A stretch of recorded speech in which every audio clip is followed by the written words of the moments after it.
Hi hello எல்லாருக்கும் வணக்கம். Welcome to my channel. இது என்னுடைய ஃபஸ்ட்டு வீடியோ. வாங்க மட்டன் பிரியாணி இன்றைக்கி எங்கள் வீட்டில் எப்படி செஞ்சோன்னு பார்க்கலாம். மட்டன் பிரியாணி எல்லோரும் செய்கிற மாதிரி தான்.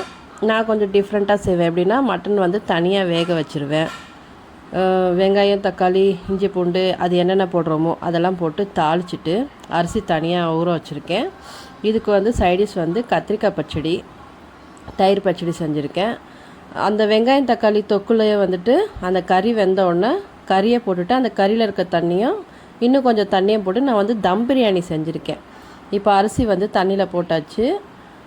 அது கிண்டி கொதித்த உடனே அதை வந்து தம் போட்டுட்டு நம்ம வந்து நெக்ஸ்ட்டு கத்திரிக்காய் பச்சடி அதை செய்கிறதுக்கு ரெடி பண்ணணும். இப்போ தம் போட்டாச்சு, கத்திரிக்காய் பச்சடியும் செஞ்சாச்சு. அது வந்து கொதிச்சிட்ருக்கு. அது ரெடி ஆனோன்னா அதை முடிஞ்சிருச்சு வேலை. இப்போல்லாம் வந்து பிரியாணி பார்த்திங்கன்னா நம்ம கடையில் போய் மட்டன் பிரியாணி சாப்பிட்டா ஒரு பிரியாணி 450 ரூபா ஆகுது. உங்களுக்கு பிரியாணி ரெசிபி எப்படி செய்கிறதுன்னு வேணால் சொல்லுங்கள், நான் வந்து ரெசிபி போடுறேன். இந்த பிரியாணி ரெடி ஆகிடுச்சு. எங்கள் வீட்டில் வந்து கொஞ்சம் வயசானவங்களாம் இருக்கிறனால நான் வந்துட்டு பிரியாணி வந்து கொஞ்சம் கொலையாக தான் செஞ்சுருக்கேன்.